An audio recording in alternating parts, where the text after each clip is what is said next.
we are live. I am just walking in here on QQC, quintessentially Quail Cup. This is first round. This is Dave Walker and Sergey. He's from Russia. And if you want to go to the Fanatics Facebook page, you can see the lists that are posted there. Sergey is playing with Nature, which is on the bottom, and Dave is playing with Salamanders at the top. And so Sergey won. I'm sorry, Dave won top on the for the roll, and so he selected top, and then he also went first, and so he's got a little bit of an advantage there. So Dave has the brown models. So I took a quick look at the lists, so I can just briefly cover. You can also see them there. So these are the Salamanders. This is a 2,300 point list. It's got 2 units of Tyrants. The Jesse's Boots of Striding is on one, and Sharpness on the other. So for those that are not familiar with Tyrants, they are speed 6. They normally hit on 4s. They have a low defense of 4, but they do have 30 attacks, complemented by their dash 17 nerve. You'll also be noticing that they have wild charge die 3 to amplify with their crushing strength 2. So they hit pretty hard with 30 attacks. If they do make contact with you, they're probably going to break you. So 50% of 30 is 15 attacks, and then if it's when it's 5, so 1/3 of 15. So you get an idea that's likely going to be doing 10 wounds if there's no way that's going to restrict their damage on average. But the one that has sharpness is going to be closer to 12 wounds on average, and that can go plus or minus 2, so it can easily be 14. But we also know we're dealing with UV dice here, so there's anyway. He's got 2 units of Tyrants. He's got 2 units of the Kaisenor Lancers, and I think this is really one of the big debates, is if this is really useful. He's using now, for people who don't use them very much, they're speed 8. They hit on 4s, which is the big gotcha. They're defense 5, but they do have 20 attacks. 14 to 16, so their nerve is kind of debatable. But here's the big thing is, I mean, they're CS1 and TC1 instead of the standard TC2, like a lot of cav units have. They are Reptilian and Salamander as well, just to be aware of that. But he's added 2 items, which is the Blessing of the Gods and Pipes of Terror. So he's given Brutal to the other one. So this is where you think it's like, wow, there's no real Pathfinder strength here. So they're likely not going to be used in a frontal fashion. And that's how I see that. If they don't have any Pathfinder, they're going to be looking for flanks. They don't have Nimble, so again, you're looking at trying to take advantage of the high attack numbers. So maybe since they're not hitting on 3s, you're going to be trying to get a flank with them. So you're going to be posturing in a way to either take a charge or and use it for a counter strike with the rest of your army, maybe charging with another unit or potentially flanking. You have the 2 cat units on the flanks, you can see, and obviously they're postured to use the hill so we could run down. That's likely because he's going to lose a lot of his attack numbers by being hindered. On this table, you see on the left-hand side, there's the water, which is a really cool map. This is QR5, I think, if you're looking this up on the website. So when you're trying to load maps, you can use the load map feature, and this map is already pre-made. So let's move on. It's got 2 Scorchwings. These are regiments. There's got no items on them. Oh, I'm sorry. It's got 1 regiment and 1 horde. All of that. So you can see that on there. So there's no items on either of these. They're 120 points for the regiment and 200 for the horde attacks. What's great about them is their speed, their attacks, and their attack capability. So there's basically a nimble cav unit that can shoot 18 inches and fly. So that's quite powerful in comparison to L that have a ground unit for about the same cost. They don't have elite, these Scorchwings, but these are pretty solid. They're really effective in the game, whether they're the small one or the larger one. They are 14-16, which often means that the horde, that is, won't die. It may get wavered on a common attack, but you'll need to double charge them. And the flying smaller unit means they're really decent on flanking. So if you expose a flank, it could be a huge risk here.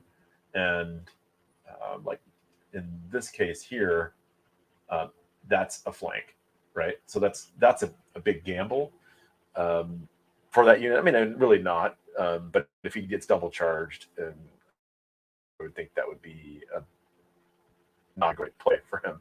He's already got wounds on there for some reason, so I haven't really caught up to where they're playing.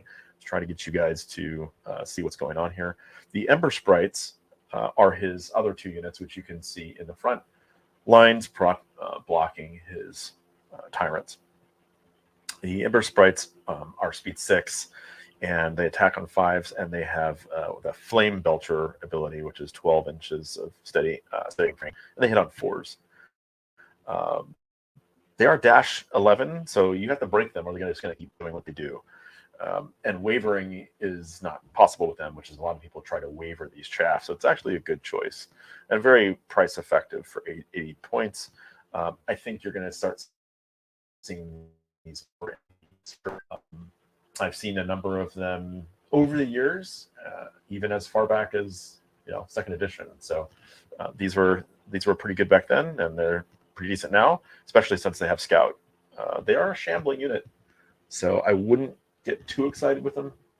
If you don't have any surge, it's not likely that really big a deal. But they do also Scout, so they do get to move up and likely score objectives, which is not something that he did in this. I mean, I don't know. It's interesting to see how these two played.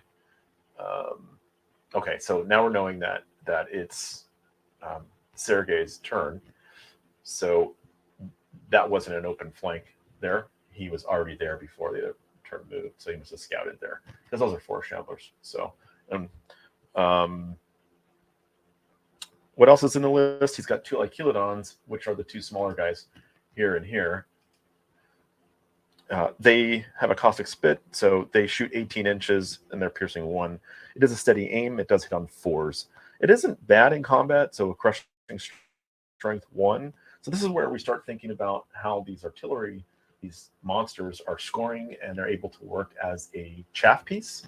So I'm surprised that we don't see more ability there, but he obviously moved up and shot, which is why the 4 shamblers have damage. So that's a really good point right there. So I'm going to adjust this to see it like this. So let's take a look at what else he has. Got a Mage Priest who has Diadem of Dragon Kind, which boosts up the standard fireball that he comes with. So I guess this probably goes from 8 to 16. So that would be something to think about. Now he's right here in the center, the Mage Priest. So don't want to get too close to him. He could burn you down with some of his fire capabilities. So you'll notice he has a battle captain on a Rhinosaur. He's on a 50. I think that's this guy over here. The battle captain has an inspiring talisman, so he's supporting the Lancers on the right. You've got the Gakota Skylord on a Scorchwing. That's this guy right back here, behind the Scorchwings. He's got... he himself has the loot, so he can do that surge mechanic thing. I'm not so sure. I'm sure he has an idea behind that. I mean, great for him. The interesting thing is that the Fire Sparks is 4 attacks, 18 inches steady aim, which is great. The Skylord has the loot. I'm sorry, it's not the loot. Yeah, he's the loot for Bane Chant. So I guess what he's looking to do there is probably Bane Chant that flank when you get charged, which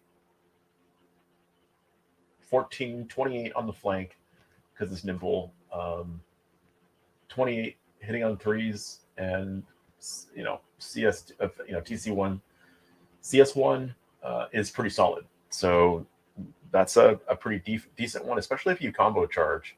If you're able to pull off a combo charge, that's actually going to hit pretty hard.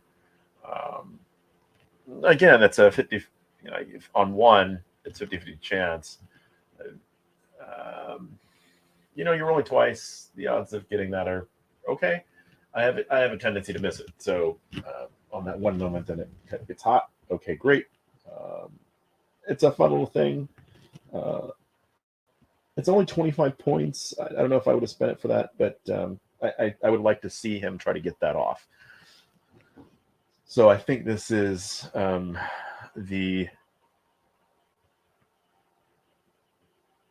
this is turn 2, I think, if I'm not mistaken. No, I think this is, they're probably discussing something, I don't know. But I'm seeing I haven't seen anything happen in a minute. Wondering if it's frozen or something, but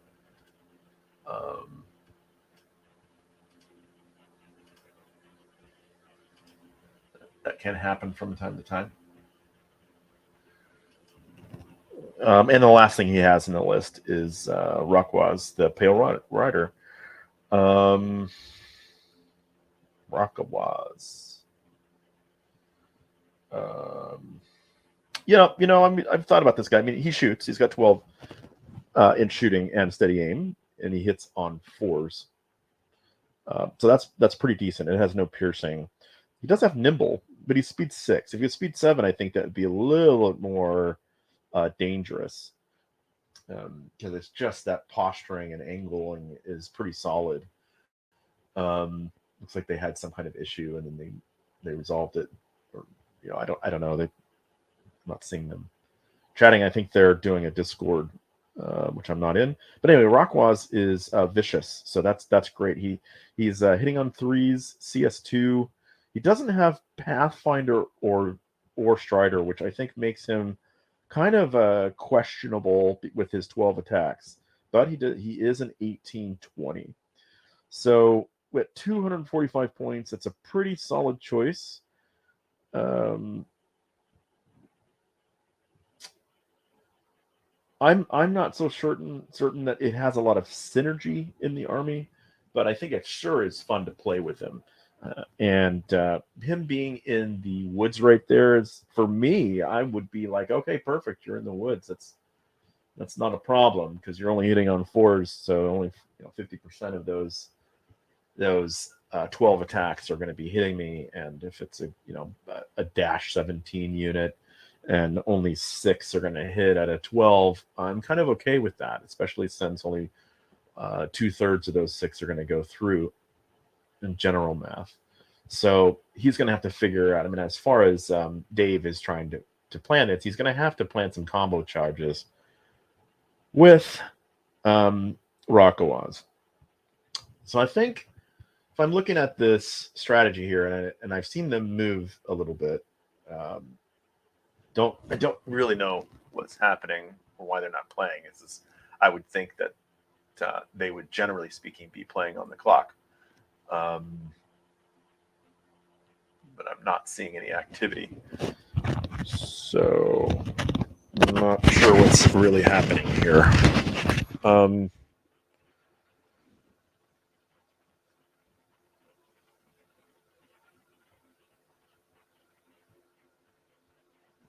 I mean, there is some rotations happening now, apparently. So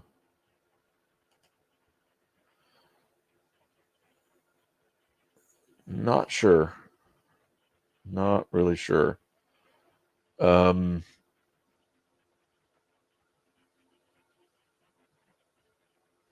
I guess he was trying to decide whether he was going to go in on this charge or not. So let's take a look here. He's got the dual air elementals. Let's go ahead on to, since they're still trying to figure out this first turn move from Sergey, who's on bottom.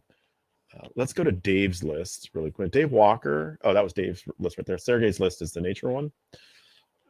Let's pull that up. I don't have this on screen for you guys, but I'll just go ahead and read it to you. All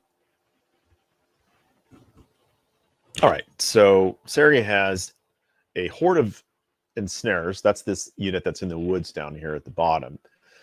And I really like this unit because in the woods they have Pathfinder, so they're great in the woods. And they've got the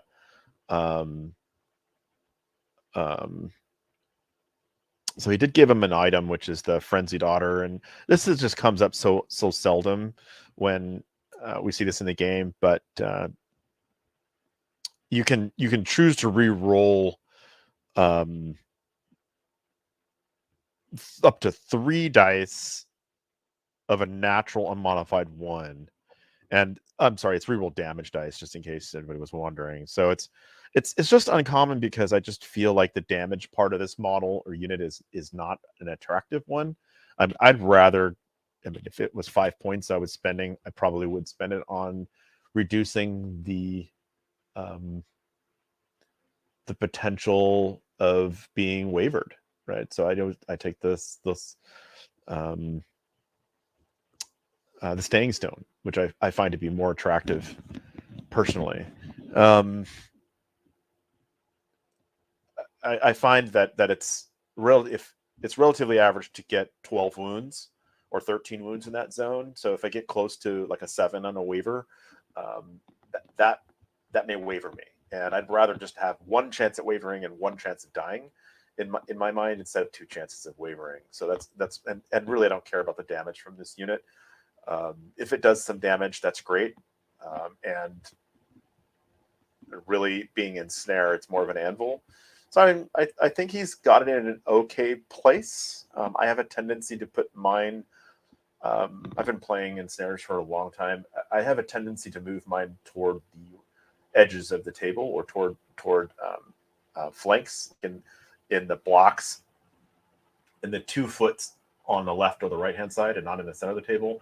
And that's mainly because in snare, if in the center of the table, I have a tendency to be able to get 2 potential threats. Just like in football, you don't want to run up the center of the field. You want to run up the side, and that reduces the potential tackles. So in a lot of cases, you're in the same situation. You don't want to run up the center of the field with these guys. They'll also get double charged, which also is a potential to kill them easier, even with ensnare that they can die. What attracted me to them was how they can take a double charge by reducing the amount of attacks of the opponent.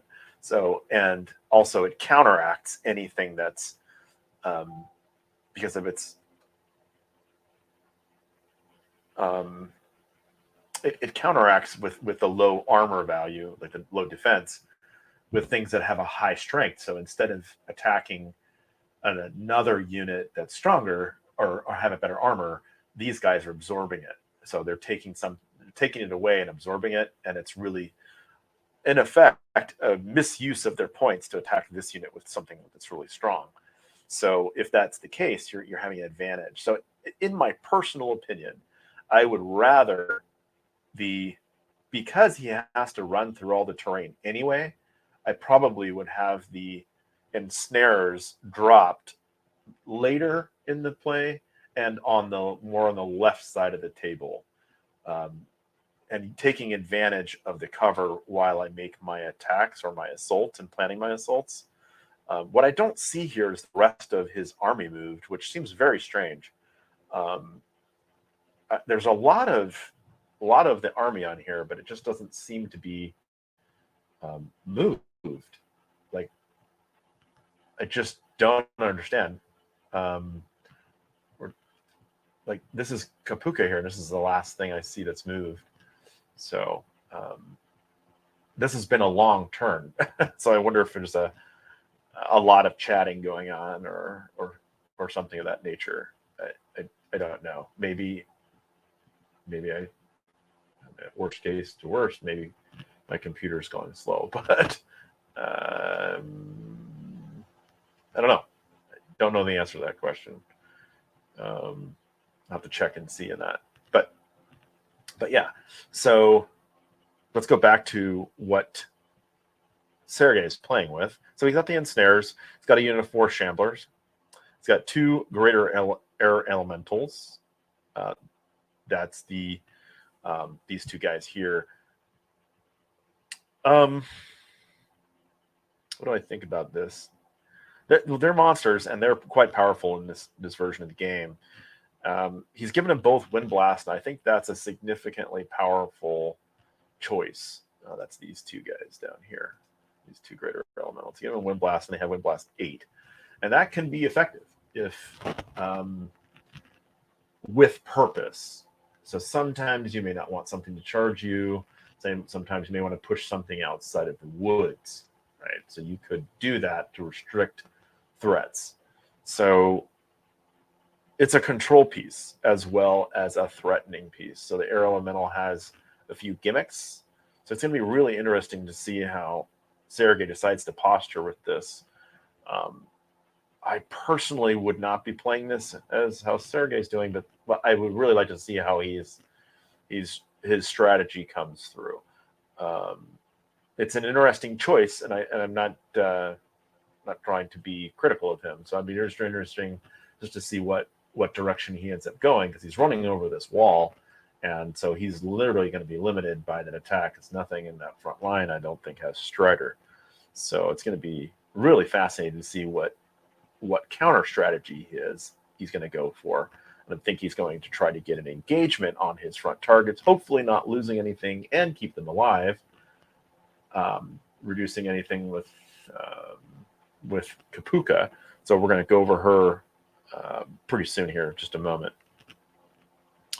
So the greater air elementals obviously are in a flanking posture in this. So once he gets them lined up and something tries to take on his front line, he's going to take a kind of a flanking posture to break the center.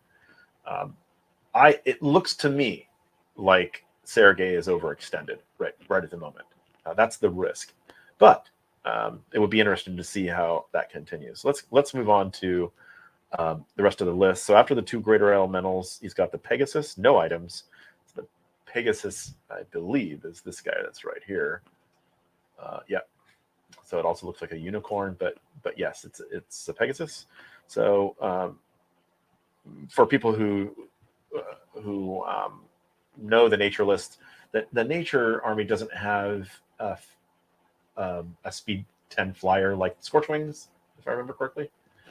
So that would be the Pegasus. I could be wrong on that. Maybe they do have the Scorchwings.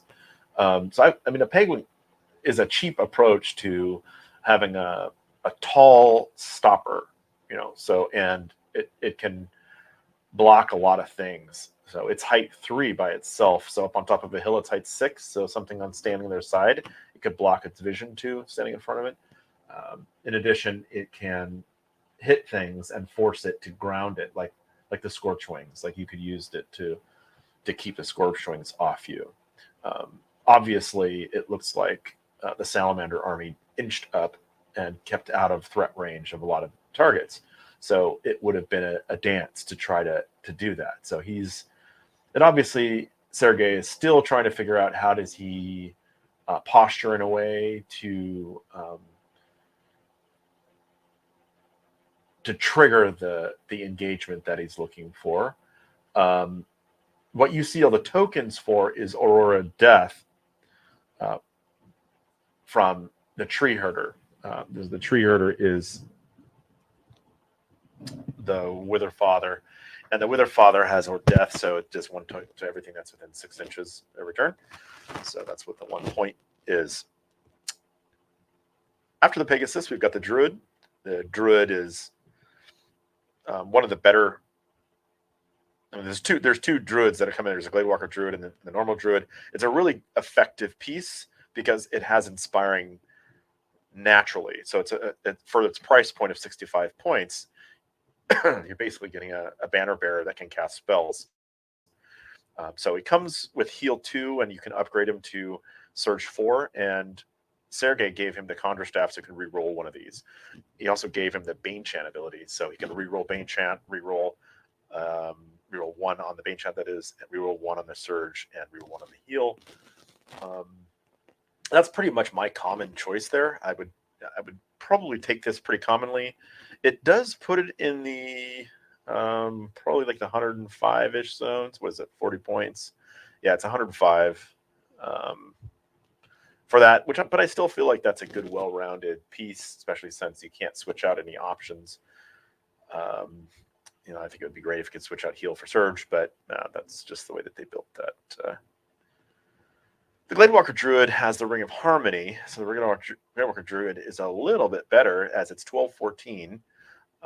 Both are defense 4, both Druids, and they're both on ground in his list. So they're both speed 5. However, both have Pathfinder, so they can just kind of go through the terrain and kind of ignore, like most characters can, heroes. It is an individual. The Gladewalker Druid does have Inspiring as well. And it has an ability called Nature's Balance, and he did buy the Ring of Harmony. For those of you that are interested in Nature's Balance, it basically says while within 6 inches of another friendly core elemental unit, this unit can re-roll all to hit of natural ones with Fireball, Blizzard, Heal, Hex, and Surge spells. So you can't do that with Bane Chant. That would be interesting to know. But it's fine. He doesn't. This character I don't think has Bane Chant. The Gladewalker Druid. He just has heal and surge on these two, so that's fine. So it's kind of a neat feature, and it's kind of all at this point. It's almost an auto tag. The interesting part is the Ring of Harmony, which is once per turn after casting a spell targeting a friendly core elemental unit. This unit may immediately target a different friendly core elemental unit with this same different spell. So that's great, right? So in a lot of cases, you're seeing heal and surge or something like that, and so you can get 2 out of 1, and you can re-roll. I have used the crown with this as well. Now, I don't see the crown. Oh, he does have the crown of the Withered King. Yeah, so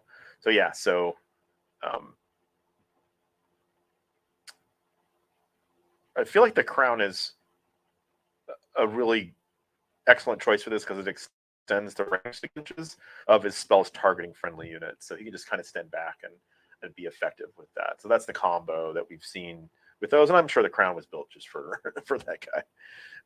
It feels like it was. Okay, so we're just gonna move on here. So he has another character. So this is where I start to go, a third character that doesn't score is a little bit risky, right? I think when you're looking at drops, you start going, okay, how many drops do I have? I've got 12 total units, and 3 of them don't score. That means 9 units of my army score. So I'm kind of taking a gamble on how effective this is going to be. I'd rather, in openly speaking, I think I probably would have tried to get a unicorn, just because I can score with it, flying unicorn. But he may not have had the points. But this is just a choice that he made, and I'd be interested in seeing how he can make all of the control pieces that he have work in his favor to make sure that he's scoring. So you notice that this is the pillage scenario. So there's 7 tokens on the table. There's 1 in the 7, and all these little white blocks. I would think that it's important to keep in mind that he has to deal with those blocks, and that's why this list build it intrigues me. How is he going to make this work with a superior scoring army? He's only got 1 model that doesn't score in this game. So it's going to be interesting to see what Sergey does against Dave, as my first observation is. So we're not quite finished with the list. We were talking about characters. So he's got a druid, Glade Walker druid with all the specialty items there, and then we have Kapuka, which is it's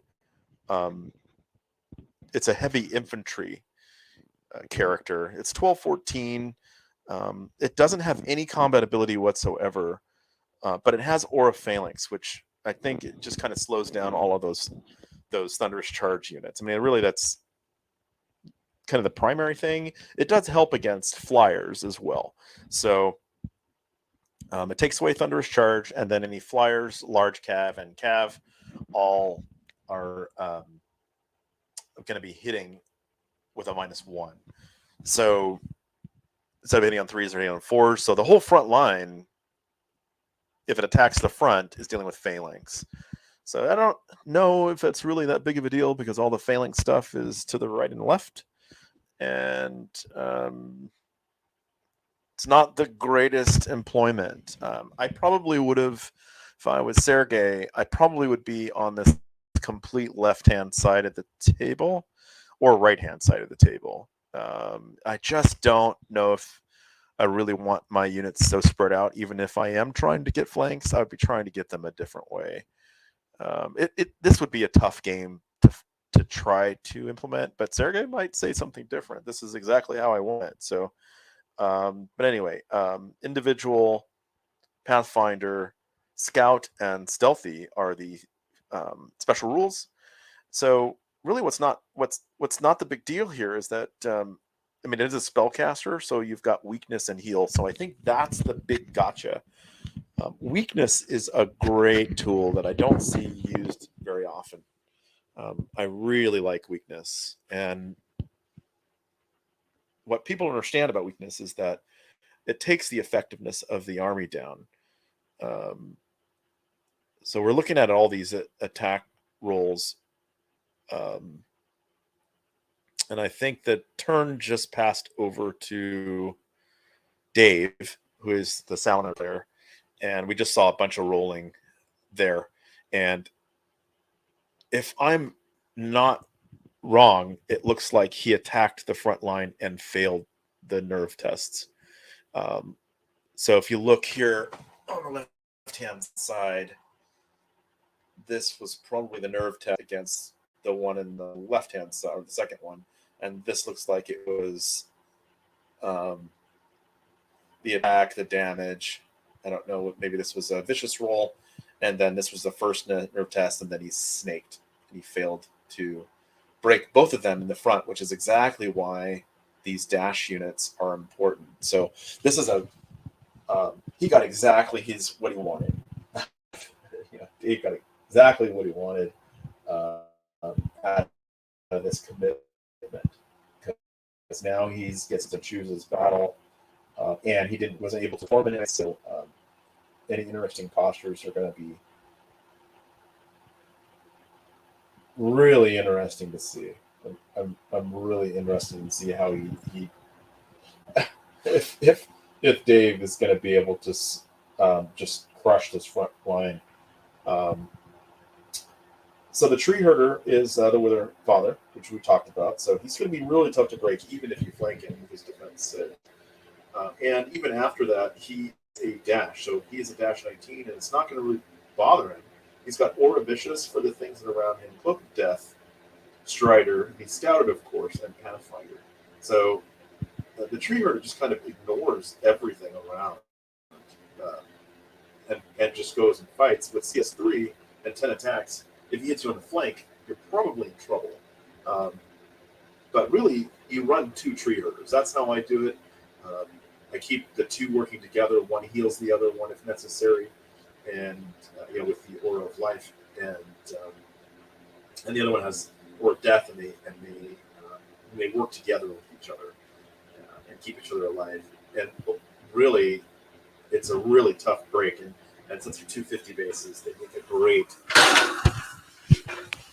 great combination together. Lastly, Sergey has the formation, which I think was great that they created it. They just needed to be a little bit more careful with the air elementals. So we've got two air elementals. They're really fantastic. We've got this air war stuff going on, which is very common in Kings of War right now. Jackalope, an air war game. There was about, I'd say there was 16 players, and I think only 4 or 5 of them did not have flyers at all. I think maybe only 2 lists didn't use any flyers at all, and 75% of the lists had 5 or more flyers. And to see 7 flyers in a list, like that was the average number for the whole event. If you were going to run into somebody, you probably saw 7 flyers or more. And I think the highest was 11 flyers, and the next was 9 flyers, I think. So anyway, this has the 2 air elemental from Nature of Wrath formation. So they the brutal comes in, and I think they get regeneration 5 up in the formation. I don't recall exactly what the formation gives them, but I think they get brutal for all the airbound and waterbound, and then regeneration 5 up. Yeah, that's what I think the normal air elementals get. So I mean, that's pretty good. I mean, but it's the aura brutal, which I think is surprising. So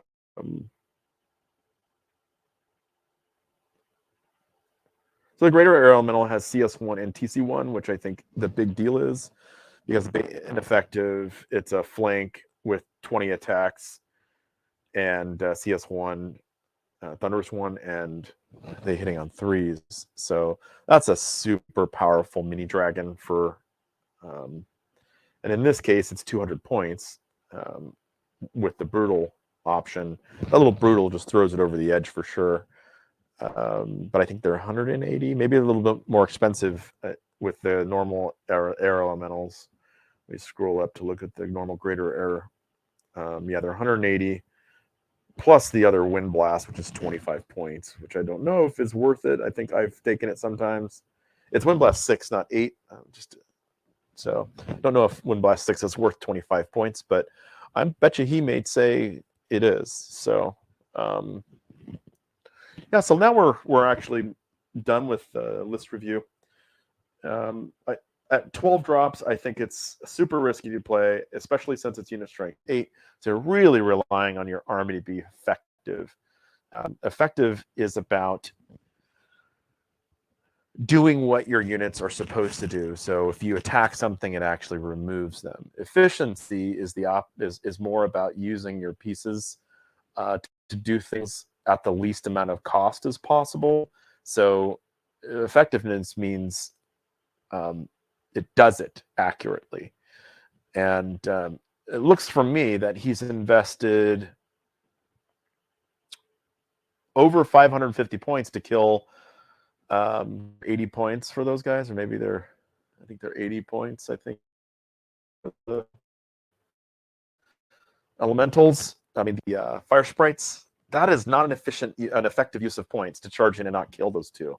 So this is for sure bad for Sergey. Now he may say, "Hey, my guy, my front line's protected because I didn't kill those units and stuff." So, but this is one less turn that Sergey has to bring his units to bear while he's reposturing. As Sergey has 12 units to Dave's 14, and he has 2 less scoring units on top of that. I really think the advantage is on Dave with his Salamanders, especially since he picked sides and went first. Sergey's got a really uphill battle with this game. And I personally don't think he can afford to lose anything this turn. He is already damaged. So there's a lot of shooting that I think has happened here, which I think like the Scorch Wings and have shot the Pegasus. You've got 4 wounds on the 4 Shamblers there. It looks like he's going to be rolling on the, he just rolled on the Tree Herder, but didn't do any damage. So he moved his cursor over to the Aura Brutal Greater Air Elemental, and it looks like he's just firing at that now. It looks like he rolled 14 attacks, so I don't know where that 14 attacks came from, but I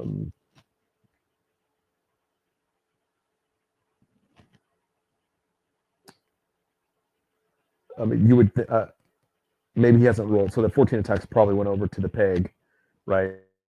Or something like that, and he rolled that damage already, and it's finished. So that would have been the the larger horde of Scorchwings. So now looks like he's doing a nerve test or something that he forgot, maybe. I'm not quite sure what they stopped for.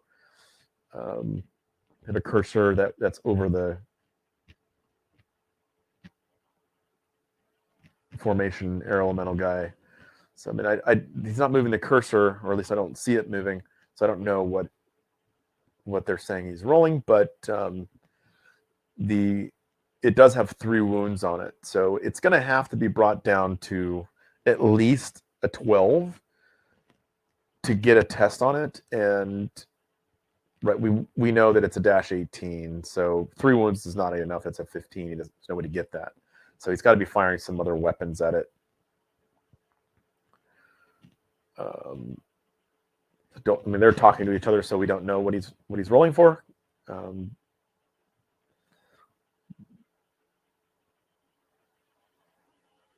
So let's just wait and see where they end up putting the damage.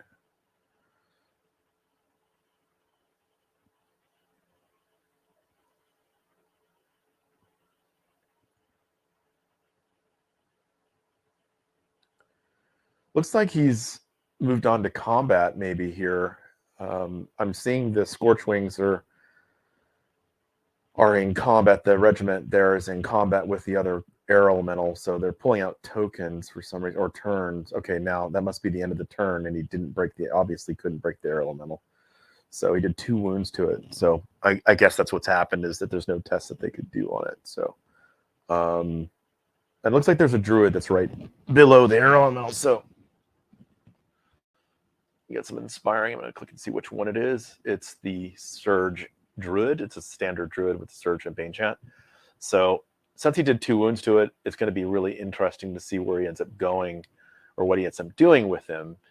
Since the air elemental's there, the air elemental itself can attack stuff, and I just don't understand why he didn't put Rockwaz in a way that he could protect versus this air elemental that's likely going to charge the. That just seems the horde. It's going to charge these guys because there's no retaliation, right? So, I mean, if you look at this zone, there's no way that Rockwaz is going to be able to go after the air elementals if they go after them. And now, will the air elementals break the? I doubt it. 14, 16. It is inspired because that is 6 inches, right? So it is inspired, but I'm pretty sure Rockwaz inspires. I can check Rockwaz, but I really don't know why this feels like an error. Maybe, I don't know. The question is, whether you can get the damage with 18 attacks and no items. So he doesn't have any items on his air elementals. So that's kind of the thing that gets me and why this might have been an okay move. Air elementals don't have CS1 or something. It's almost like, who cares if they attack you? They don't do any damage. So if in your armor value, get brutal. If his armor is 5, that basically means the armor value. So basically 1/3 of your attacks is going to go through. 1/3 of the successful attacks. If you're hitting on 3s, it's 2/3 of 18. So we're looking at 12 hits and then 4 wounds. So maybe that's why Rockwaz is facing the other way. Just doesn't care. And of course, it doesn't matter because the air elementals are defense 4. So he's going to be winning on 3s anyway. So you might as well just fight with the 20 attacks or whatever the Cav guys are. They, I don't know which one's which. I can look. As far as items are, yeah. So this one on the left is the pipes. So that's got brutal, and the one on the right has got elite. So, and it looks like he's bringing up the battle captain to be up on the hill. I would have probably brought my rhinosaurs to be up and touching on the hill, so it forced him to think about it, about how I wanted to be there. So I'd have been planning that from the start. Make sure that leader point is going to get on that hill so I can see the rest of his army. If I was on the hill too, it would force the ensnarers to turn and face, which may expose a flank on this other side as well. So it's really you're really trying to get him to make decisions on this. And I mean, I don't know. I mean, I'm really interested in how Dave is playing Salamanders. It's got a very default feel to it, to me, like a very standard operation. I usually have a tendency to build towards the table and play towards the table. I like how he's postured to protect himself, so that's really good. I also like that all of the choices look risky on Sergey's side. So it's like if you try to engage something, you're going to be taking something else that's bigger and stronger and more powerful. I'm also looking at what he's trying to do with what Sergey's trying to do right now. He's trying to see if he can get any flanks. So, I mean, you need, openly speaking, if you're placing your models, I think, and looking to see if you can get it right now, that might be a little bit late for that. As far as your clock time is concerned, you probably needed to be considering that before you moved. I think that was what he was looking at there, though, is, hey, look, if I move 10 inches forward, am I past the threshold line? And what if I could surge it? Like, and how far away am I with my surge units? They're relatively close. So if you look at a few of the other surge capable characters, this guy, I believe, has surge. This is Kapuka. And then you have the druid, which is right here. It's only surge 4, though, and I think that's the risk.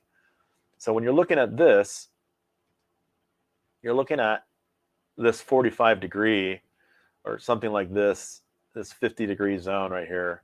Let's see if we can. So that's probably the general zone right here where he has to get by to get his leader point to be able to surge into the flank. And I'm just saying in general because I don't have a tool for that in spectator mode, but I'm looking at this 90 degree arc there on there and trying to balance the middle of that. So it's probably something like that. So I think he realized I don't think I can get a turn, but it looks like it's pretty close if you ask me. I think he might even be able to get that surge and get that flank. In this case, I think he's doing it right here. So you can click on the model. Oh wait, you can do that here. Haha. Okay, so I forgot you could do that in this. So we know exactly where he's trying to get his. What a gamble that is. What a gamble it is to bait this from Dave. So, I mean, this surge will get him into the flank on Rakawa's. Doubt it will kill him, right? It's 36 attacks, hitting on 3s. So half would be 18, of course. So we're probably looking at somewhere around 24-ish. 24 hits, and then 50%. So if he rolls 50% of that 24, that's actually 12. So theoretically, potentially a good play. Rockbuzz being an 18-20, I think. It's not, right? So it's a 6-8. And so inspired, if it was on 5s, if it was on 6s, it's about a 50% chance twice. So that's wavering him is probably about a 50% chance, which is probably good, right? And there's not a really big response to that. So the odds of wavering him are high, are solid enough because there's no retaliation, right? So if you look at how obviously Dave didn't see this coming, or he would have protected either one of those two.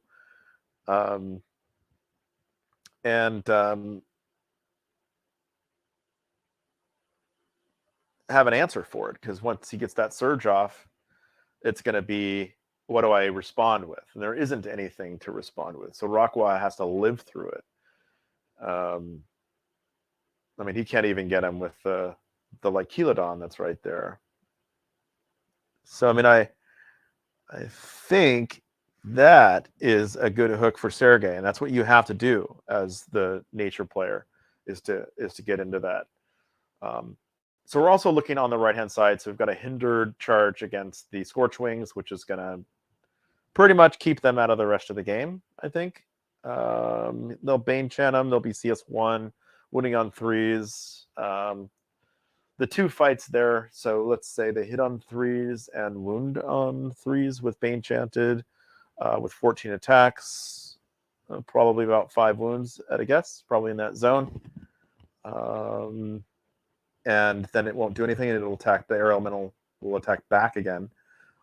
And you just got to hope that the Air Elemental doesn't kill the Scorchwings. So hitting on 4s with 10 attacks.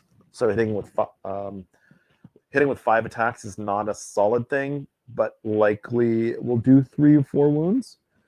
So 3 or 4 twice. So let's say if he rolls 4 twice, 8. That's still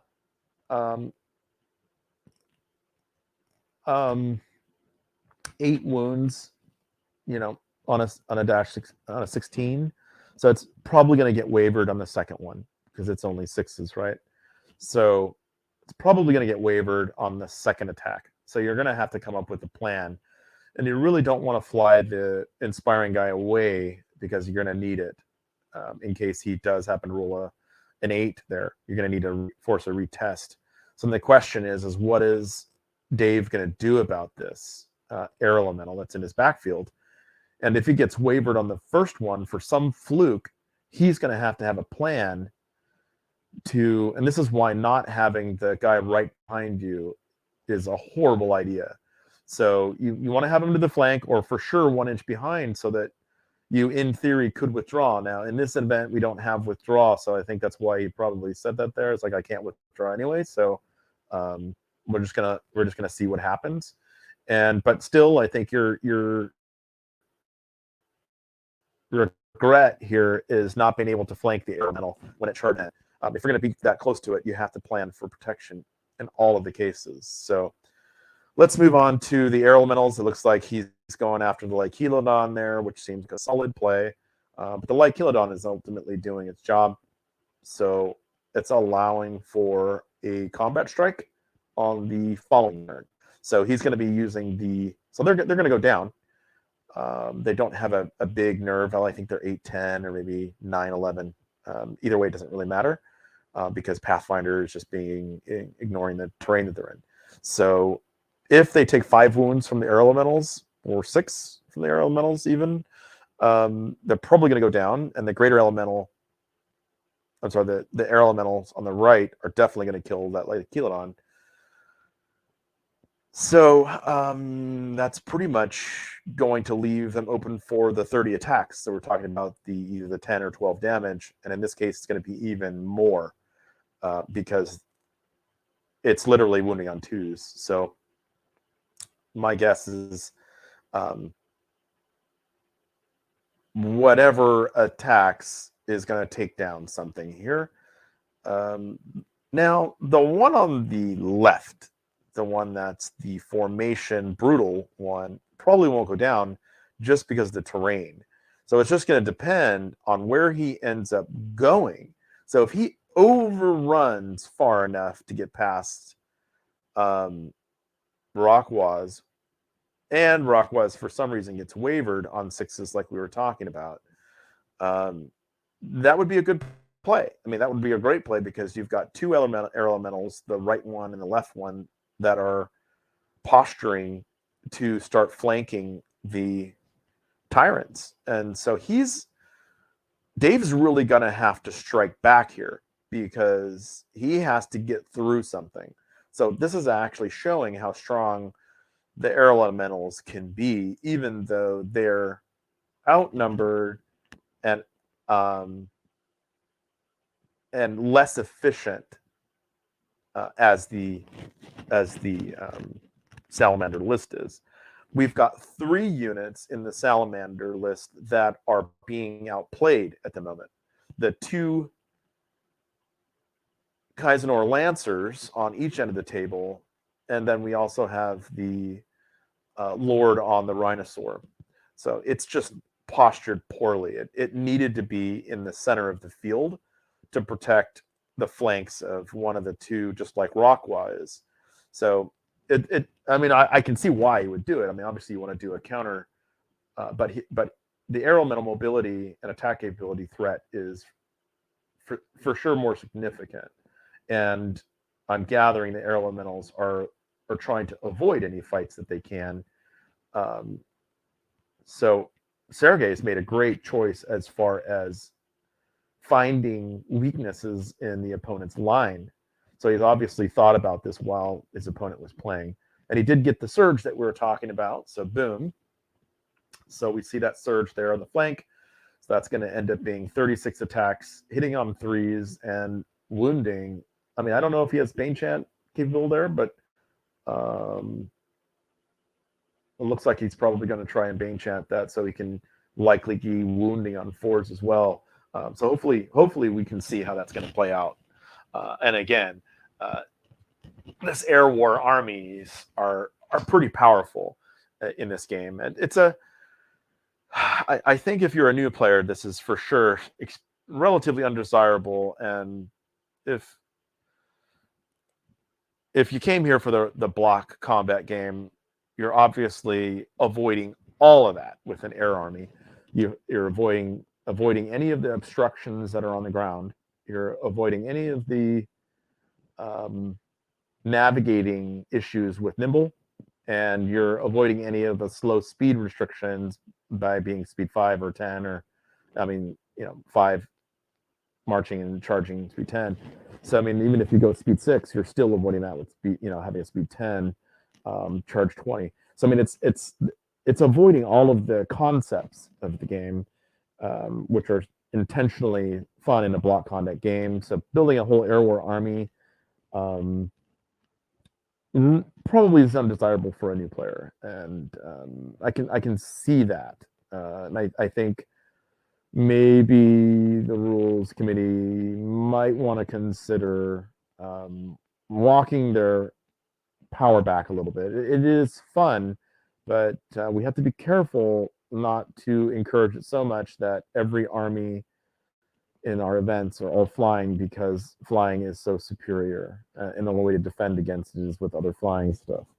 So we're seeing a lot more flying because of it,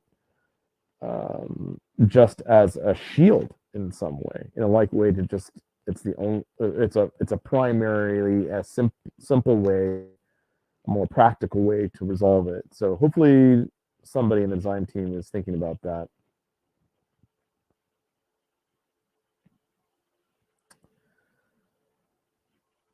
Okay, so looks like Dave has moved on to.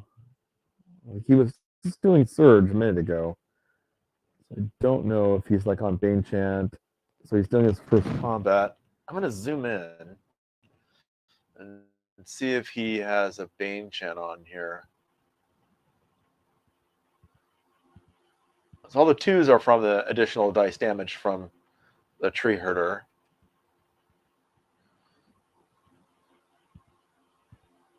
He hasn't rolled any dice here yet. 6 damage. Oh, 9. Oh, that's actually pretty good. I expected 12, remember? So let's take a look at those 36 that I was talking about. I said it would, on average, it would be probably 24. And on that 24, I expected him to be wounding with 50% in some way. Apparently, he didn't get a Bane Chant off, so he needed 5s. So 9. It was 1/3, right? 1/3 of 24. So half would have been 12. So 9 is about right. So 8. He got 1 more than the average. So he's actually ahead. So actually, Rock Wallace gets to pull that off and flank the because he can just disengage moving forward and charge the aerial mill. That's a shame because he really needed to get the Bane Chant off there. I don't know where he would get that from. I was just suggesting that he did it. It looks like the Bane Chant guy. Okay, crown of the guy over here. This guy does this, and then this guy had the Bane Chant. So he would have needed to get this Bane Chant off right here to be on 4s, and then he would have got 12 wounds on average. Okay, but anyway, it didn't work. So now he's in trouble. He still doesn't have to worry about a flank, but this is good for Rockwaz, right? This is really good because he can still keep this guy back. So he's able to probably, it's all front right here, right? It's all front. No, it's rear, it's flank. So yeah, so it's for sure flank. So the question is after the air elemental deals with this guy, I don't know what's happening right now. So he overran right here. So he did this fight and overran. So I think he wanted to look and see if he could. Wow. Oof. Wow. So that's a good play because if he could have seen the tree herder, he could have flanked him by running forward and turning. He gets 2 turns, I think, because he's nimble. I think Rockwaz is nimble. So if he got that, he could go here and make 2 turns and charge into the flank, potentially the flank of the tree herder. So that's probably why he moved forward because he probably could see him before. And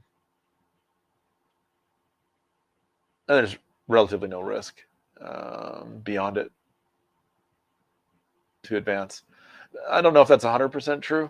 Looks like he can be seen here. So that way that the new rules work now is that if he can see you, you can fit. So he would slide all these other units down. So this is probably a mistake. It's a big gamble because now he can flank the tyrants over here. So both of them, he would move this guy in charge. This would slide over to fit both in, right? And then he just has to, because the way that worked before is you had the combo charge, then he would attack, and then he would be prevented from charging because of him. But the new mechanics of the game is you slide things down to fit everybody. So that's a scary one right there. Like, you're probably going to lose the tree herder. The question is it worth it, right? The question is it worth the play? So each one of these is 30 attacks. I don't know what this X is for. So is it worth it? So it's 60 attacks on the tree herder. Is that worth it? You're wounding on 4s, so you're only going to do like 7 wounds to him, even with 30 attacks hitting on. Let's see, this one is the tyrant with the boots, and this one is the sharpness 1. So you're likely wanting to flank right here.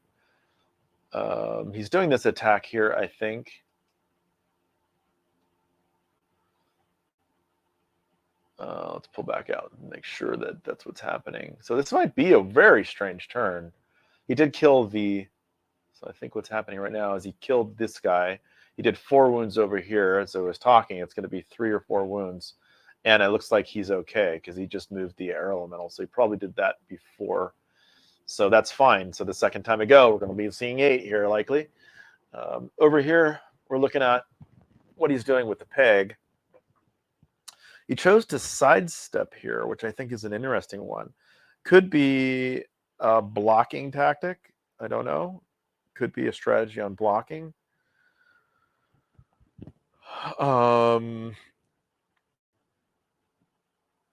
Instead of turning to face. Really would be interested to know why he's doing that. Like, he's not stopping a flank because I don't think the Scorchwing commander can see over that. And it looks like he's a flank. Okay. So he can still flank him if he wanted to right here in this zone where this line is. So he would just need to go here and then turn and face this way and then go in there.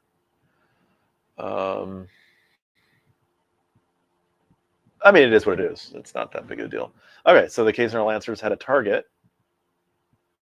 So they went after the character, which they're going to smack. So Dave's attacking back. He ended up just going with pinning down the air elementals. He won't kill him. So that may have been a gamble there. I mean, it probably is a smarter choice, the safer choice.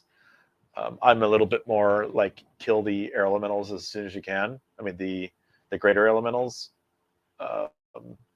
He doesn't have an answer for this one, which is probably why he did that.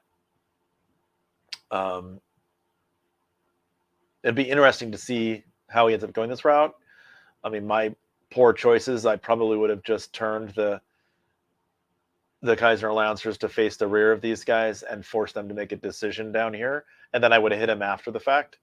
I don't know if that's the best play, but I would have probably wanted to take this air elemental out right here, which I feel with its flanking capability is more superior.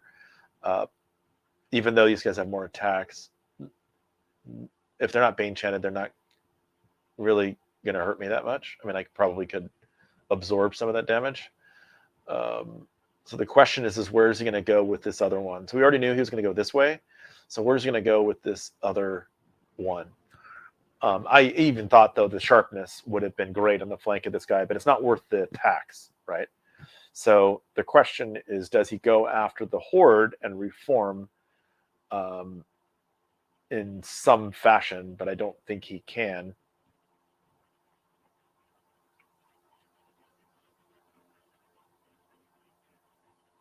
I find it interesting that the Tree Herder is exactly 1 inch away, because that's not how overruns work. You overrun up until the unit, you make contact and you stop it away from the contact. So if he coincidentally went that far with a 1 inch, which I don't think is what happened, I think he stopped at 1 inch away, and he just doesn't know that overrun. You just keep going.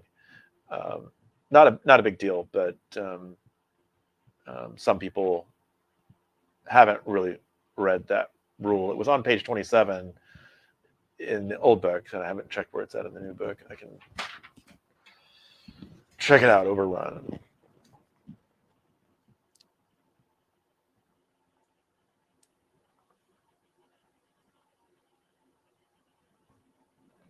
Let's see. Be something to know if it's still in the game.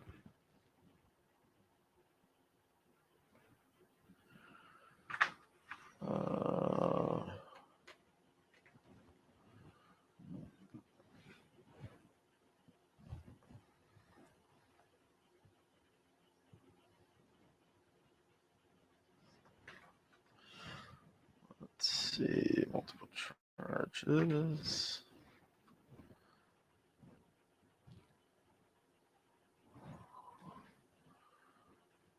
I bet you it'd be easier to see on the website.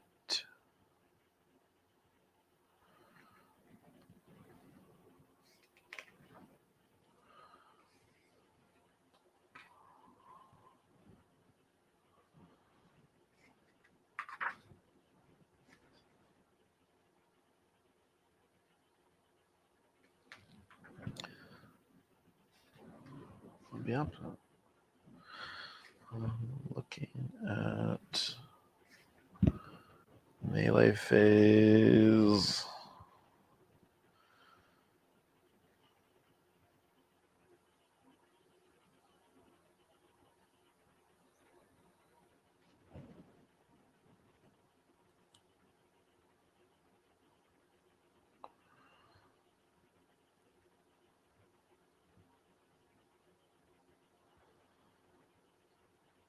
So it's after combat.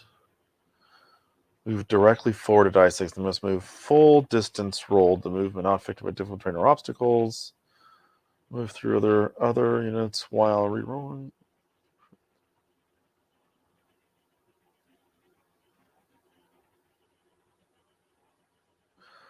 Once the regroup move has been carried out, nudge the unit out of base contact with any enemy units it may be touching, so that it's clear that they are not engaged.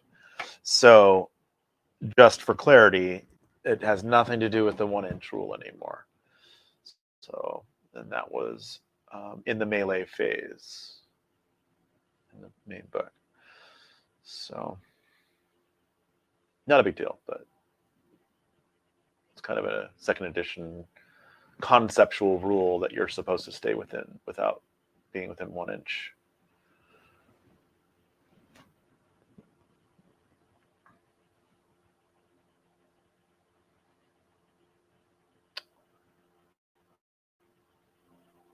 So the Lancers obviously took out the character, which is a big attack. You don't want to lose any of your characters in the Nature Army because they're kind of pivotal to the synergy of the list, and I really love synergy lists, but and as it's a scoring unit, it's actually okay. It's not a non-scoring unit. It's actually okay to lose it as far as he's concerned, because none of the other stuff is expendable. That means pretty much the only thing that's expendable on the list is this ensnare unit that is in the wrong place at the wrong time. Nothing cares about it. Nothing's going to waste its time dealing with it. So it needed to be in a place that it could force something to have to deal with it. So it's, so I actually think that Dave is looking at scoring at this point. He's looking at where he's going to get the scoring points. So he's kind of hovering over the 2 tokens right there. If he has to take it out, try to prevent it. So it's like he's also thinking about the scoring objectives, right? While he's fighting the opponent, and the opponent really, I mean, as far as Sergey is concerned, he's really having to remove scoring units in order to get an advantage. It's technically possible for a horde to be grabbing 2 units because you have to be within 3, I think, and I think pillage is, if I'm not mistaken, an objective one. Let me take a quick look.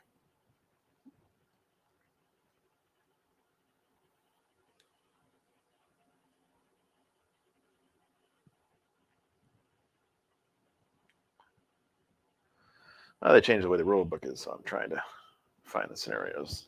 So the new book scenarios are on page 72.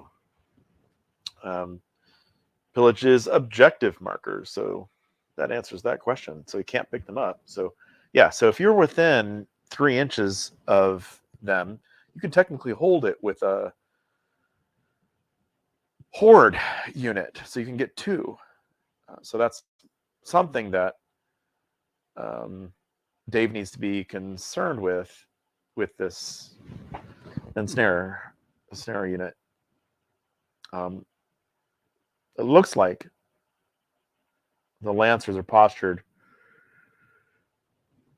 Should go one way or the other. I'm gathering the air elemental is going to kill the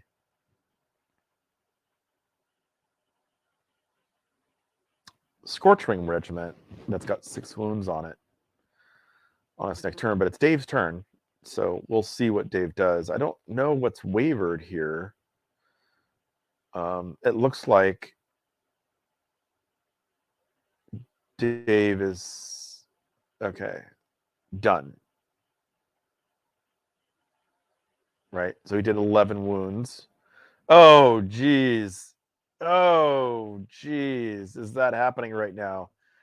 Oh, geez. He just got flanked by them. Is that so? Let's look. Let's see how far it is.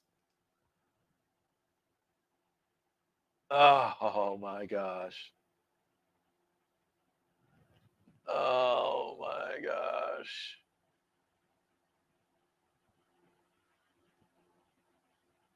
Oh my gosh. It's 9 inches. That is crazy.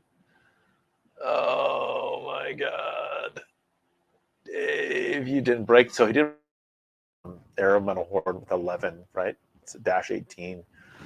So that's where I was talking about. It's so tough, and it's sharpness too. So I wonder if we can go up here and see this attack with 30 attacks, right? So here it is right here. Geez, he needed 3s, and he only got 13. This is the sharpness one. I just don't understand what happened here. Oh, he's hindered because of being in that. Oh, no. And it just was a bad roll. I mean, it's not even 50%. So he's got 2 under the 50%. And that scales, right? So he had 13 attacks, even though it was on 2s. And so he did 11. So what a bummer. And then he went and tested, and he got 3. So Dave is really upset right now. So I mean, it's just you want that unit to do the most damage it can, and it's just the table. He has nowhere to put them that they can be effective that turn. Like this whole flank right here keeps non-Pathfinder units at bay. So really, Sergey is seeing that and playing the dice averages. From what I can tell, Sergey has only lost the Pegasus and a character. Now, the losses on Dave's side are not really high right at the moment. He just has the 2 sprites that have taken damage, but I don't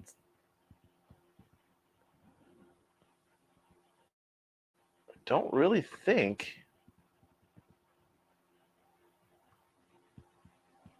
he's lost anything else. So this is going to be a painful turn for Dave. These guys have 2 wounds already.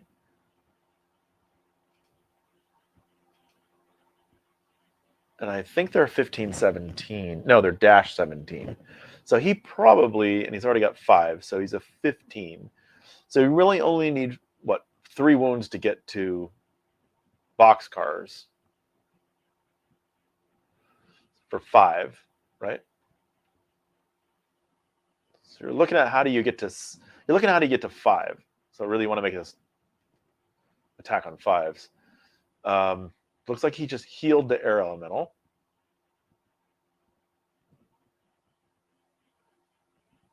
Because it's on 8 instead of 11 now. So he healed it by 3. Don't know how he did it, but that's not relevant.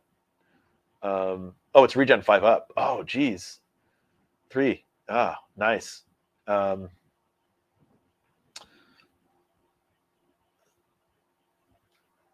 These guys are going to be attacking with 20 attacks, hitting on 4s, and wounding on 4s because that's that. So, and it's a flank, so it's actually 40 attacks, 4s and 4s. So it's 20 hits, and then it's going to be 10 wounds.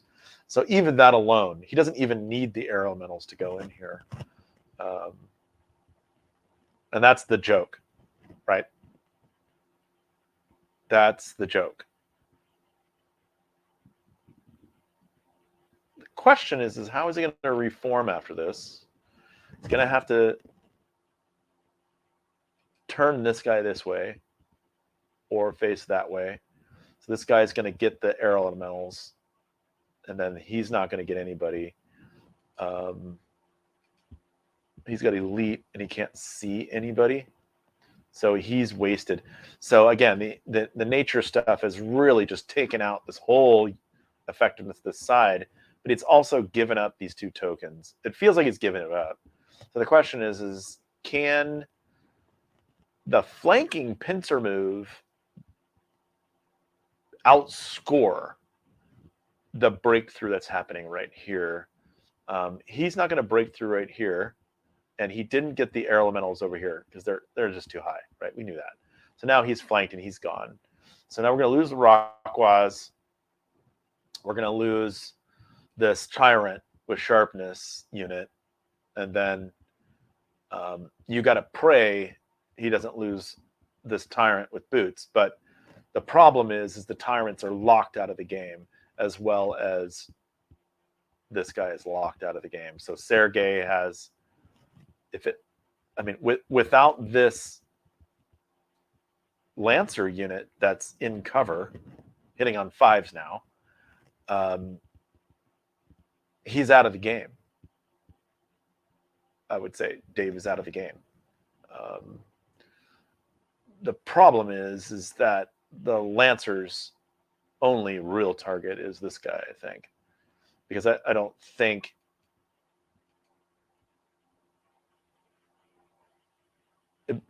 he would be effective against any of this stuff over here. Hitting on 5s and CS1. Defense 6, that's 5s and 5s. And over here, it's 5s and 4s. It is with 40 attacks, 5s and 4s. So you're probably going to get 8 wounds. I don't know. 9 on a 13, 7. I mean, you're looking at 6s twice, probably, maybe 5s twice.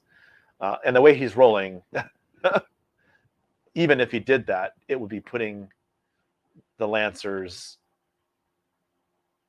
in the middle of the battle, right? I mean, it would be exposed to everything. So I really got to applaud Sergey for really putting this on to Dave. I mean, it looks like he just caught him out, at least from my perspective. And again, dice can, go in people's favor. So we knew that he was going to kill this guy here. So he just turned to make sure that this is the front. And over here, you're noticing the combo charge that's happening here. Rockwaz is going down. He already has 9 wounds. Even there, it's going to be snakes.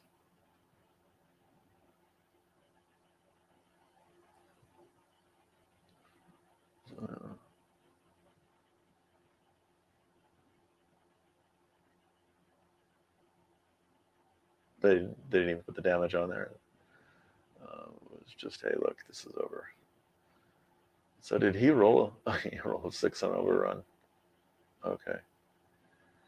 I wouldn't have done that, but maybe that was because the elementals are in the wrong way.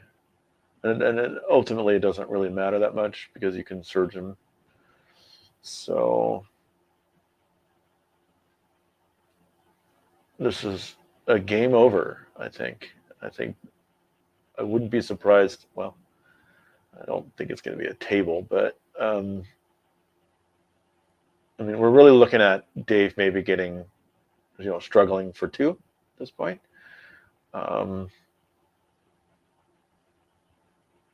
He might get 3, so there's potential. He really has to figure out what he's going to do with this guy, and it could get him a point if he can contest in the right spot, or if he can get this air elemental down, which I doubt. Hitting on 5s, 20 attacks. That's not going to happen. I mean, this is the worst place. He's in the worst place that he could possibly be with these guys. Loses Thunderous, and he goes from hitting on 4s to hitting on 5s. Without Pathfinder on this unit, it's not playable. I think they want to not have a Cav army game with. You can keep them on 4s, but they have to have Strider as a standard. I mean, if you don't want them to be super fast, like give them Strider. Make them a little bit like the Frostfang Cav, and they'll be played. As far as the RC, if you're listening to this, I've tried the Lancers a number of times. It's just they really are only useful on the open table or in the front, like in the front battle line. If that's a flanker without nimble, any kind of terrain negotiating, they really become outclassed. You can put them up on hills, but look at how this table was built. You really could only use them on the right side of this table because there's no terrain over there. And that may be just what was intended, but I think the Lancers would be a more viable play piece, and I think Dave is probably going to take his Lancers out of his list. And I applaud Dave for trying it. It's a cool model range. I've really always loved the idea of the velociraptors and then you want them to be predatorial, but if you use any items on anything else, they become really secondary in the list and eclipsed by the Scorchwings that can shoot. So you might as well just have the 2 Scorchwings on the right and left. Now he needs them probably to unlock, but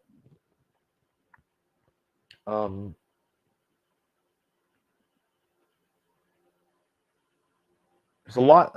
I think there's a lot of bite in the this Salamanders list,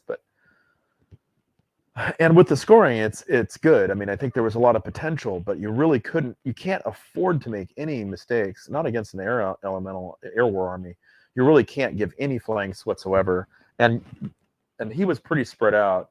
I mean, Dave was pretty spread out. So I'm looking at this like Dave needed to be more compact. Maybe use 2/3 of the table instead of trying to flank everything. He's obviously outflanking you with a superior air war and the way that this map is.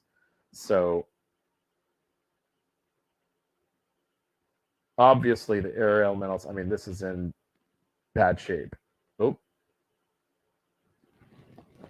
Okay, we saw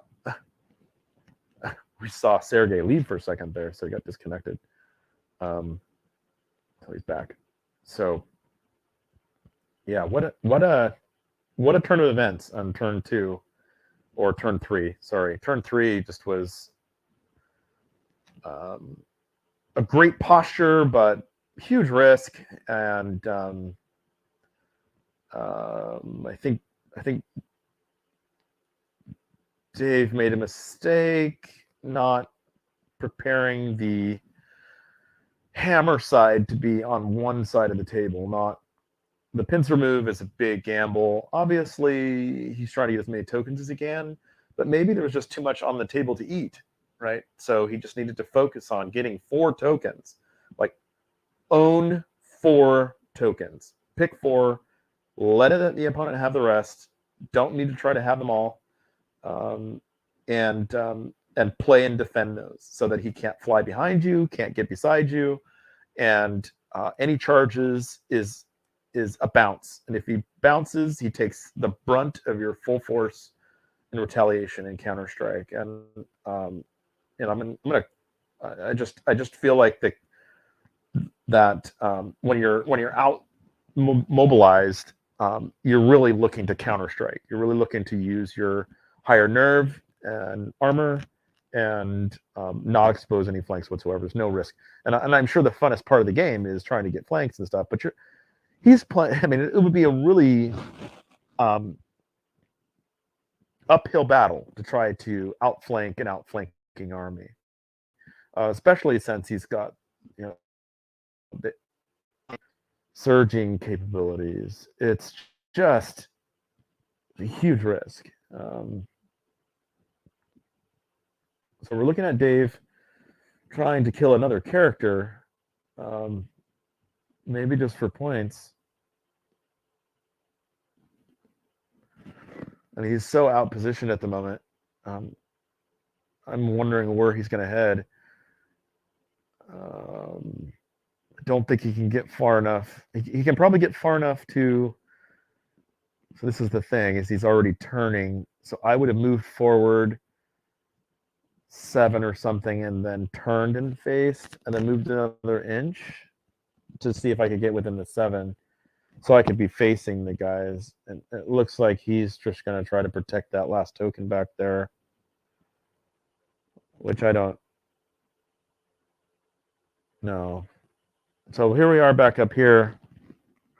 Oh, so I wonder if these Scorchwings are rallied, are wavered up here from that 7 points of damage onto the 14-16, right? So if at a 7, he rolled a 7, he would have wavered them. But looks like it might not be wavered. That air elemental.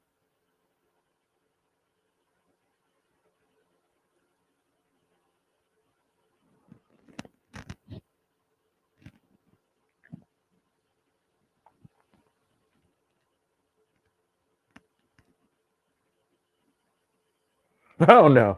I hope that wasn't a nerve test.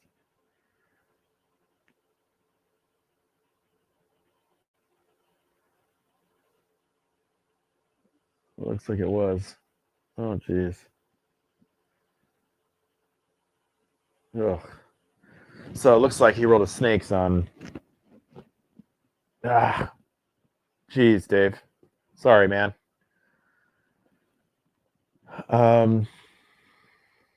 Yeah, because now he's just really out postured. So you can see this. He really needed to reform right here, and he can't. And now he's got an air elemental and a greater elemental that can make 290s. You know, I mean, and ultimately he's not going to go over there because the air elemental will do it by himself. Air elemental horde will do it by himself on the flank with his attacks, hitting on, winning on 5s though.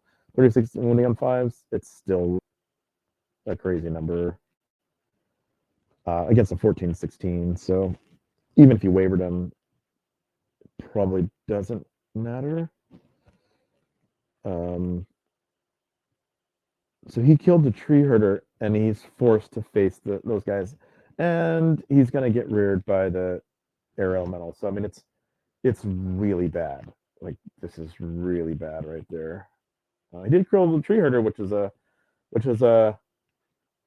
moral victory.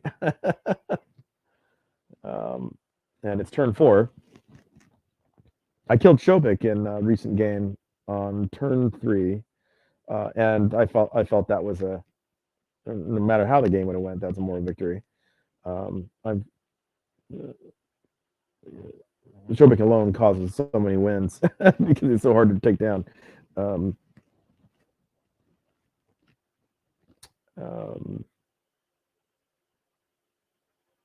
Yeah, that's an interesting situation there.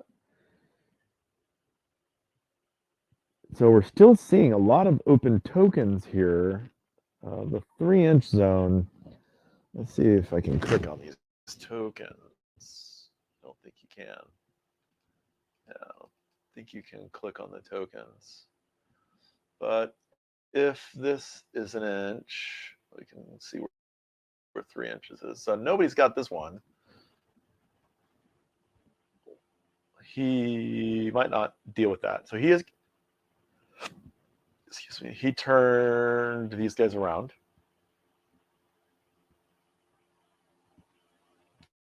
And he's hoping running down the hill, I mean, running down doesn't matter, will stop this.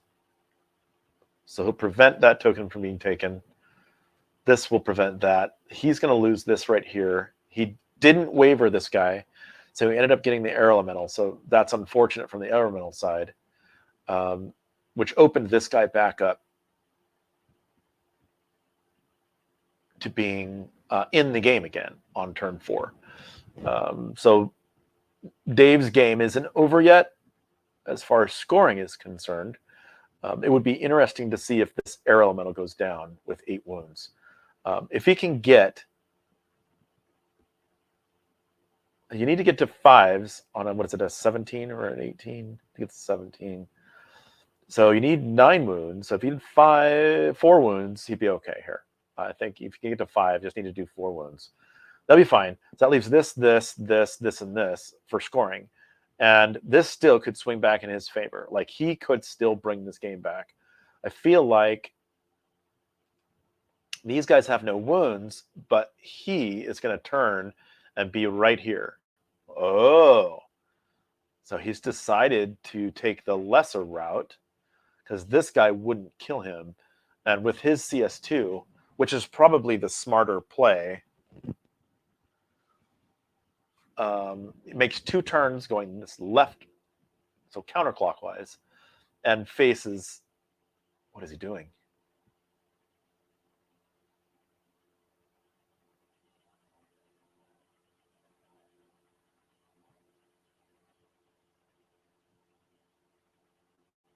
Okay. That's unnecessary, if you ask me, but it is rears. Okay, fair enough. So he found a way to get a better way to do it, which I didn't even see the model, so I mean I didn't. Yeah, that's going to work too. He gets a surge on both of those. Does he have 2 surge casters? I only think he has 1. So I don't know what he's doing there.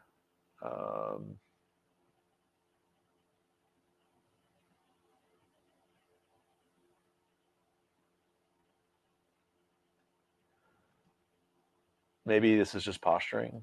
I don't know. Maybe he's planning that for next turn. Just getting him out of the way. He's got to be within 12 here, which looks like he is. I would have gone into this, just get this out of the way. It's 20 attacks, and you're probably going to hit on 3s. So more than likely 14 hits. I don't know, something in that zone. 13, 14. And it's going to be probably 9, 10 wounds. It'll waver him. Probably won't kill him. So I get that. I would have probably gone the rear with this guy over here and this guy on the flank, just because I don't think more than 1 surge was needed in this case. And this guy could probably seen something else and taken this guy out, for example, and faced this guy and taken the charge. It wouldn't have mattered. I'd have just played a little different, and I think that was a little more intuitive, but I don't know. Not a big deal. Sergey plays this a little, obviously more than I do, so maybe this is the right play.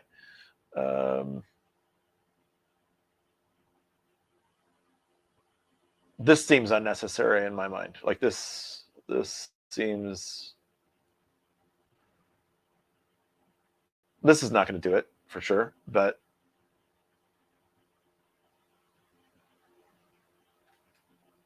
this unit is going to be in the wrong spot. And I feel like it would have been better to have him potentially sidestep left at the end of this fight. It'd be turn 4. So probably not necessarily relevant, but if it was closer to the end of the game, I would have probably sidestepped left after this fight with the air elemental. You can still do that with the greater elemental. I don't know. I mean, I'm just like, I don't. It's fun that he did something different than what I thought. So we'll see how the results come out. But I feel like my pathway would have given him 3 attacks right here. Like this guy would have gone into him. He would have gone in over here. And he would have gone over here.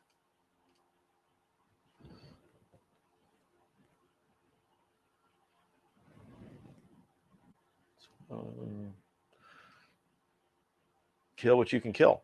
That's the game, right? So he got that one guy. Or no, he didn't. And then he healed him. Oh, no. it looks like the guy running down the hill didn't kill the greater air elemental. And then he rolled heals on the greater air elemental and it lived. I mean, the air elemental. That's catastrophic for his game. Catastrophic.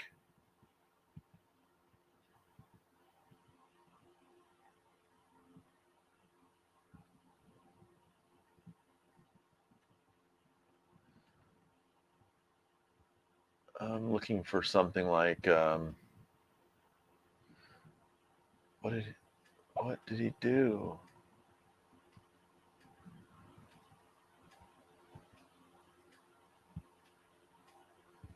I'm looking for the regen roll.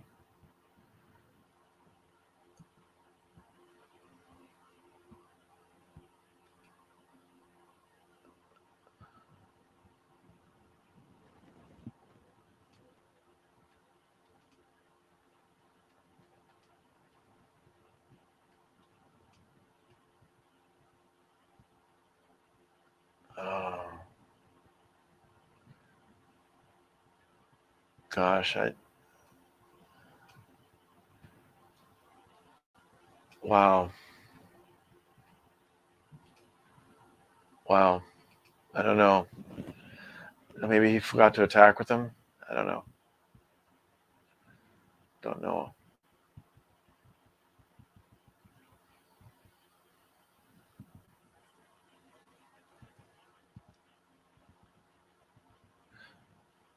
I think a tournament is it 2.5 hours? So don't know where the clock is at for these guys or if they're even using it, but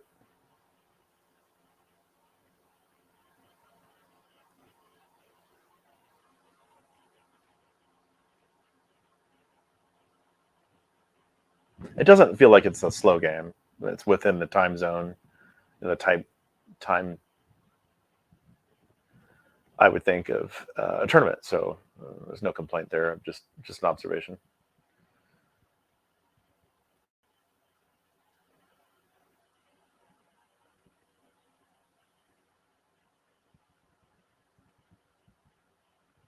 So it looks like he failed to wound or kill the Lord, which is interesting because this could result in a pretty good play here. A lot of his units are really heavily wounded, so this still is a very tight game, surprisingly. Like, that was a super fast turn, by the way. And this was really bizarre because he left the Lancers again. And the Lancers going to overrun. It doesn't really matter, openly speaking.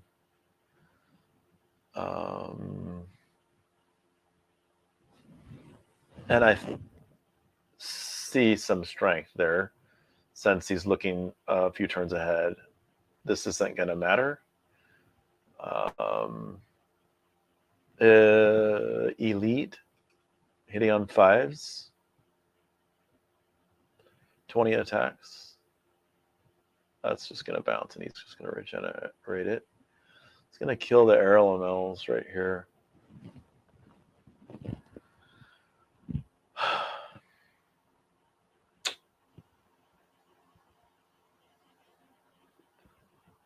No. You need to put this guy in a place to prevent a charge from this air elemental. So this guy needs to be here somewhere so that the greater air elemental can't charge the front of this guy. Now, I don't know how that would change the new rules. In the new rules, as long as he has another target to charge, he can't force you to move a model. So at the end of this fight, you're going to have to turn kind of diagonal so that your front would be like this in some way. And then this guy needs to be over here to prevent this guy from charging him and killing him. So that's, in my mind, kind of a mistake. But It's either that or you go score. I don't see the purpose of this Scorch Wing doing absolutely nothing. I get you're going to Bane chat with this, but with the hindered thing there, it just seems kind of, I don't know. I don't get it.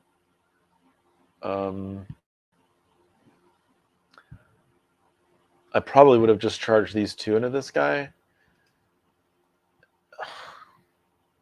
instead.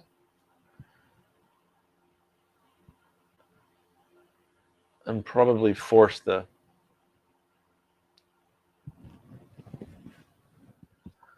So now he's seeing it and going, oh crap, well, how do I face now? He's going to lose another scoring unit and another objective. And the Lancers are balancing on this token with this guy, which is not going to happen. So he moved back here. Maybe he's going to hope to get a flank, take this guy out and outscore him and hope this guy doesn't kill him. He runs over here and gets this token, has 1-2. He loses this guy, and this guy loses the arrow medal, so it's 2-4. I don't know if this is how I would have taken this strategy.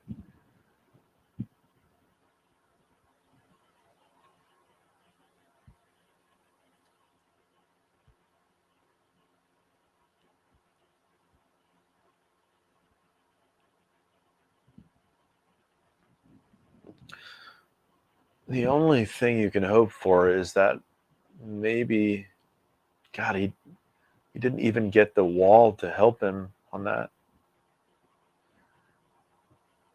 I mean, I like both of these guys. I think they're both playing a strong game, and they're obviously all competitive, both competitive players. No doubt. No doubt.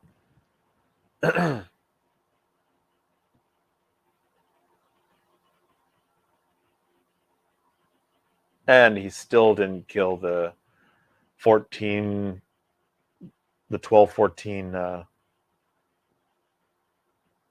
unbelievable. He's wavered. Ah, man. This guy, this druid, is kicking his ass. Oh, it's Kapuka. Okay, I think it's a dash 15, I think. Kapuka doesn't fight, so that's phalanx, so that would have really hurt this situation too. Oh, yeah. Oh my god. Oh my god.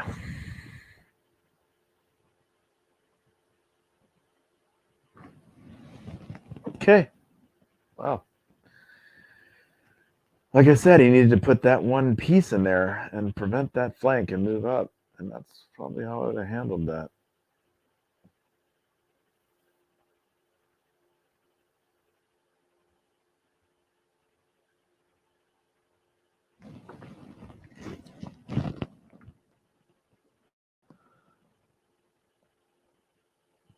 You have to just write off that other unit. You have to just say goodbye to it. And he'll kill the Scorchwing guy. I mean, I don't know. I mean, he has to sacrifice a token in order to do that, like a scoring token. He's gonna get, it's turn 5. He's gonna get those 2 after he kills the Kazanor Lancer, right? On turn 6. 1, 2, 3. He's gonna have 3, and he's gonna have 2, maybe.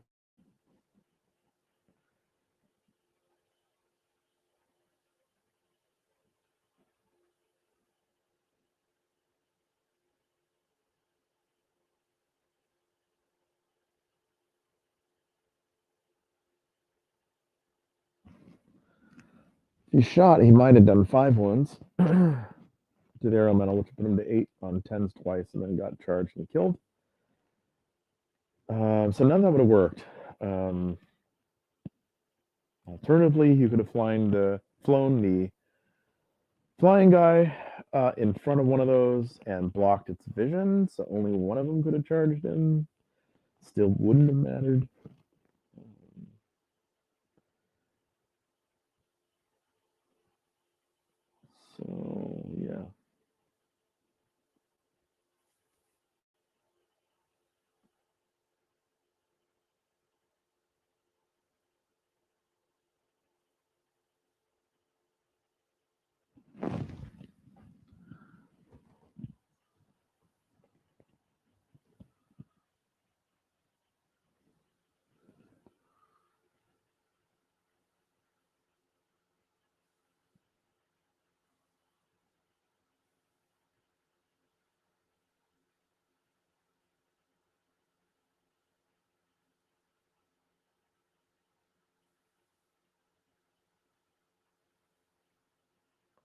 Just kind of watching this play out here.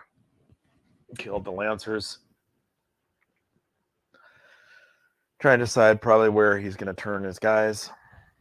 He's got to go after the tokens, objectives.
So yeah, this has kind of gone how we thought it would be.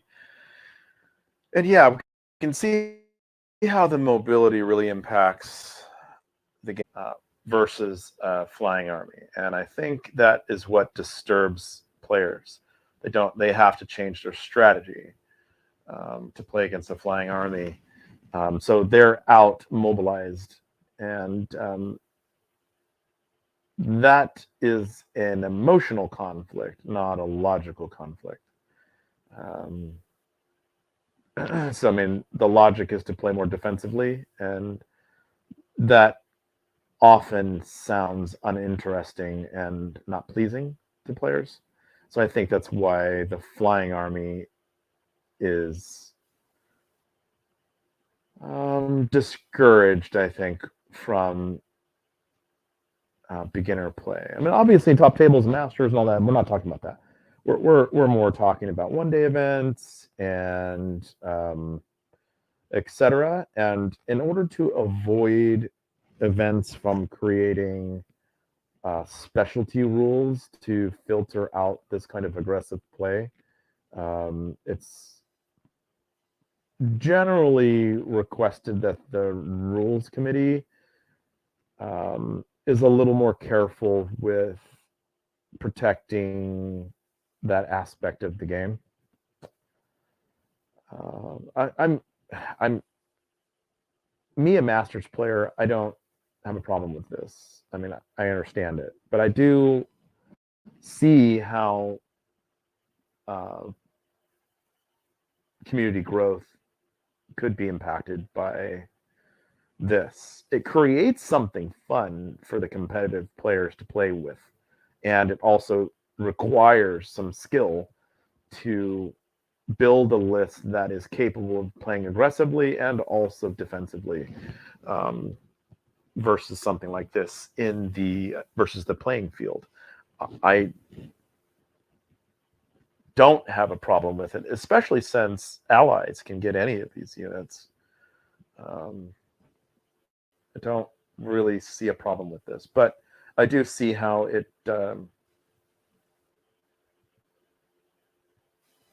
creates an open debate. You know, a positive, let's build a community kind of debate. And so, I mean, I hope what I'm saying here isn't triggering some of the people that love the air war stuff. And I mean, trust me, I get it. I'm not against the air war. I'm more along the lines of just trying to be aware of what's good for the community. Sometimes we are exploring something here, so that's the fun part. And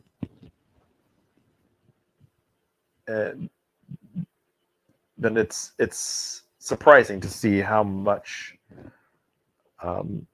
skill and power one could bring to the table, even outnumbered.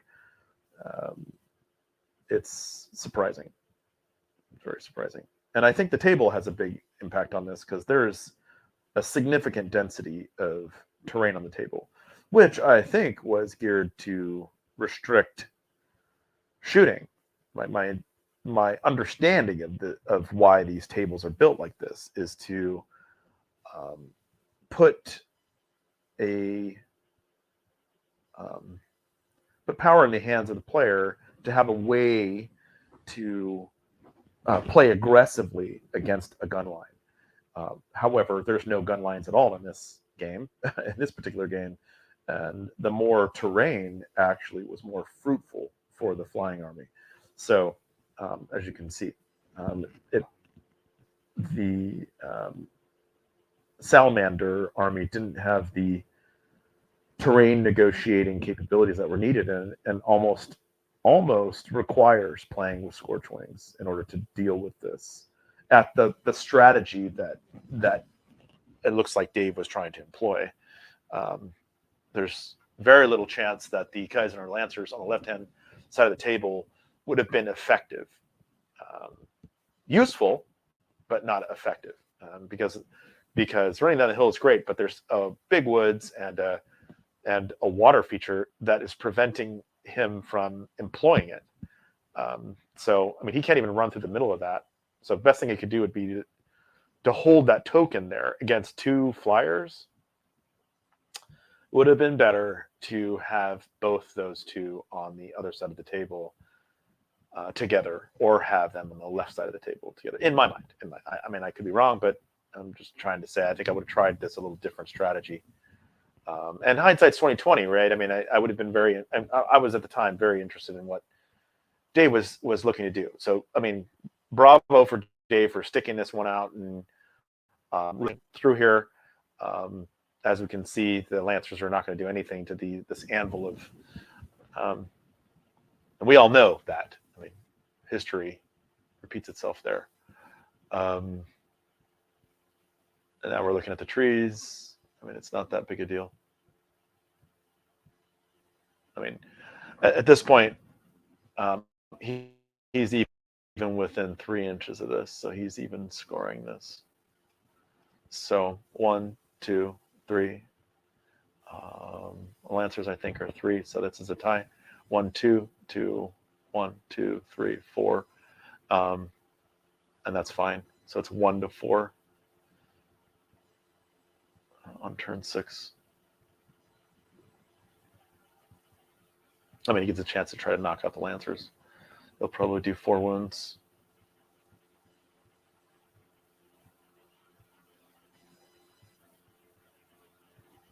That's exactly. Looks like he did. This defense 5, so he didn't even do that. He had 2. So he had 3, I think, before. So 2 and 5. So 5 and it's 9. 6 and 5 is 11. So 11 is fine. So I rolled for a turn 7, I think, and he got it. Not that that would have changed the game. I think they're just going to get another chance to score. Try to break the Lancers. Really, he might turn him and see if he can Bane Chant him. But what for? So if he loses the Lancers here, it's a bad thing. I think I probably would have at least looked to see if he can charge something else. But he can't get a front on this guy. No, I think how that rule works is he would place over here. So he would back up, turn and charge, and then he would place on this side over here. So he would literally get a chance to charge this, and then he would lose his token. But he could overrun if he killed it. So he has 5 wounds. He could do 20 attacks, hitting on 4s, and then wounding on. So he's probably damaged. So he's CS1, so 4s. So 4s and 4s with 20 attacks. There's only 5 wounds, right? But it would be elite. So elite would increase it a little bit. So maybe 6 wounds on 11. So he'd have 6s twice or once. Oh, twice.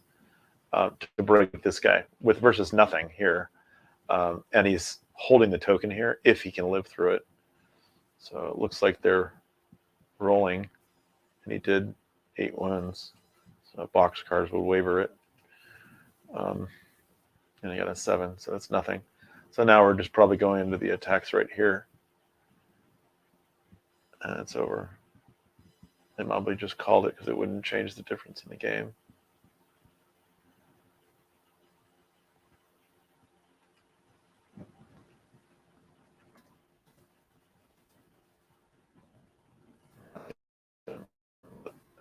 GG. All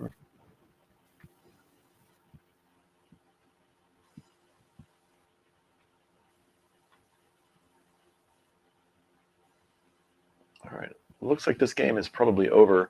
And from what I can tell, it's a 4-1. I would love to chat with these two guys. But I didn't arrange that in this. But okay, great. I'll let them know.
Yeah, there's a discussion about whether they're at attack here, and obviously, if they want to score, you can kill that guy and make more points.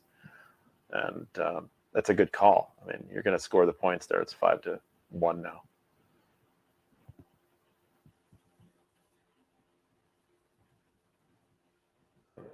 Oh. I was just actually explaining to them. Yeah. So anyway, so looks like Force Shamblers pulled it off with that extra combo attack right there, and nearly tabled Dave. And I was telling him 2 turns back that this looks like this might be a table, depending on how he flew this last token. So yeah, I mean, this is kind of just where it goes with this. I mean, it's a really powerful, very powerful game.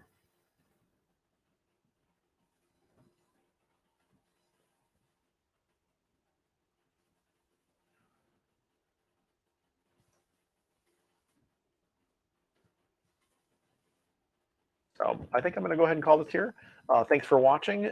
We do have in the Pacific Kings area, we do have an event coming up for a holiday bash. So it's BRB, which is the Big Red Book in general terms, but it's play on words for beginner, rookie, and badasses. So really, we're trying to encourage some community growth.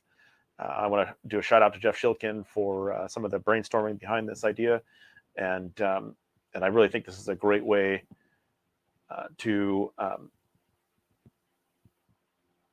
It's a great way to.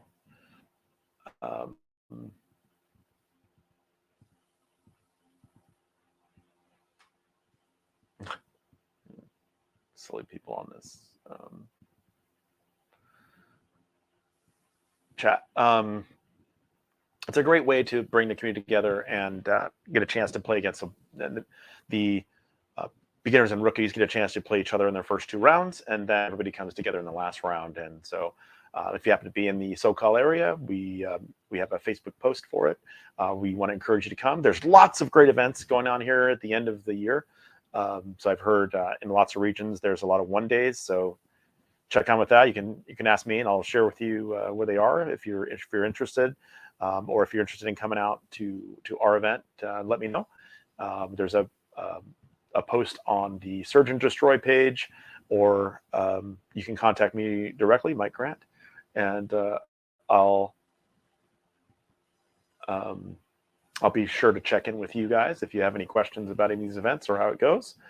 If you have any questions about this QQC Kings of War Cup,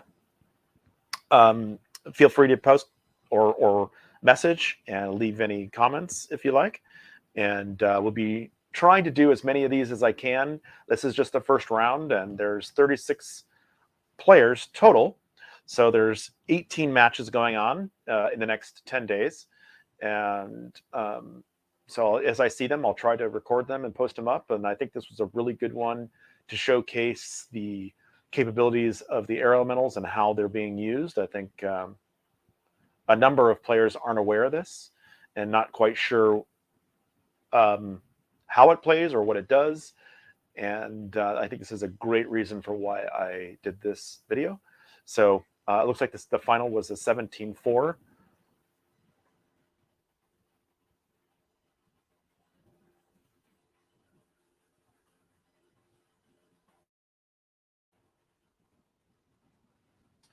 So good job to Sergey. And you'll get him next time, Dave. Just stick it in there. This is actually a pretty solid list. Lots of good scoring. So that's my thoughts on that. He caught you out on a couple of those, but you'll be watching out for those next time. So thanks for watching, guys, and get ready for the next one.